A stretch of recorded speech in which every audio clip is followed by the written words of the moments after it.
एक समय की बात है, भगवान गौतम बुद्ध अपने शिष्यों के साथ बैठे हुए थे और उन्हें उपदेश दे रहे थे। तब उन्होंने अपने शिष्यों से कहा, क्रोध इंसान का सबसे बड़ा दुश्मन है। क्रोध करने वाला व्यक्ति खुद को हानि पहुंचाता ही है, लेकिन दूसरों को भी हानि पहुंचाता है।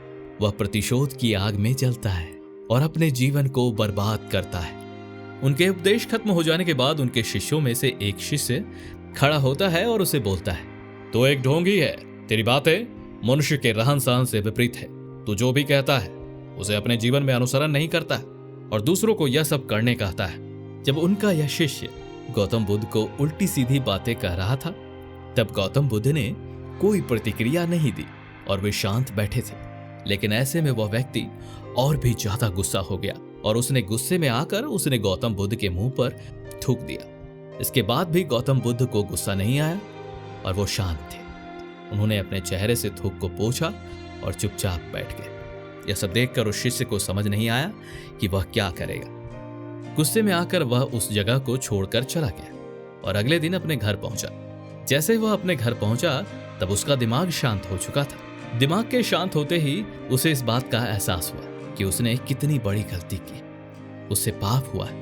वह खुद को मन ही मन कहने लगा, यह मैंने क्या कर दिया? मैंने महात्मा बुद्ध का अपमान किया है। ऐसा पाप कैसे कर सकता हूं? मैंने बहुत बड़ी गलती कर दी। मुझे जाकर उनसे माफी मांगनी होगी। यह कहकर वह तुरंत ही गौतम बुद्ध के पास चला गया। लेकिन गौतम बुद्ध उस स्थान पर नहीं थे। ऐसे में वह शिष्य जगह जगह भटक कर उन्हें खोजने लगा। जैसे उसे महात्मा बुद्ध मिले तो वह उनके पैरों में गिर गया और उनसे कहने लगा, मुझे माफ कर दीजिए, मुझसे गलती हुई है। मैंने आपका अपमान किया है। मैंने यह बहुत बड़ा पाप किया है। यह सब देखकर गौतम बुद्ध ने उनसे कहा, शांत हो जाओ, क्या बात है, मुझे भी बताओ, तुम कौन हो? गौतम बुद्ध के यह पूछने पर वह शिष्य चौंक गया और सोचने लगा कि महात्मा बुद्ध कैसे भूल सकते हैं, मैंने तो उनका अपमान किया था। यह सोचकर उसने महात्मा बुद्ध से पूछा, मैं वही शिष्य हूं जिसने कल आपका अपमान किया था। क्या आप इतनी जल्दी मुझे भूल गए?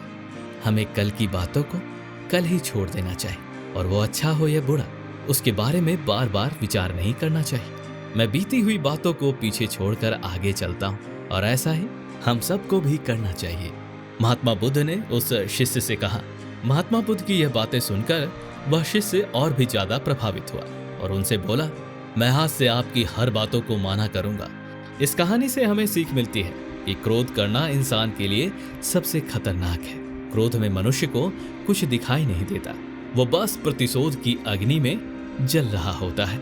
यह मनुष्य का सबसे बड़ा दुश्मन है, इसलिए मनुष्य को कभी भी क्रोध नहीं करना चाहिए। इस कहानी से हमें यह भी सीख मिलती है कि बीती हुई बातों को हमें भूलकर आगे बढ़ना चाहिए। चाहे आपके पास्ट में जो भी हुआ हो उसे चेंज नहीं किया जा सकता, चाहे अच्छा हो या बुरा, हमें उसे छोड़ के आगे बढ़ना चाहिए। अगर कोई मनुष्य अपनी बीती हुई बातों पर ज्यादा ध्यान देता है तो उसका ध्यान पूरी तरह से भूतकाल में लगा होता है और वह इंसान कभी भी आगे बढ़ने की और विचार नहीं कर पाता। इसलिए हमेशा पुरानी बातों को छोड़कर आगे बढ़ने की सोचनी चाहिए।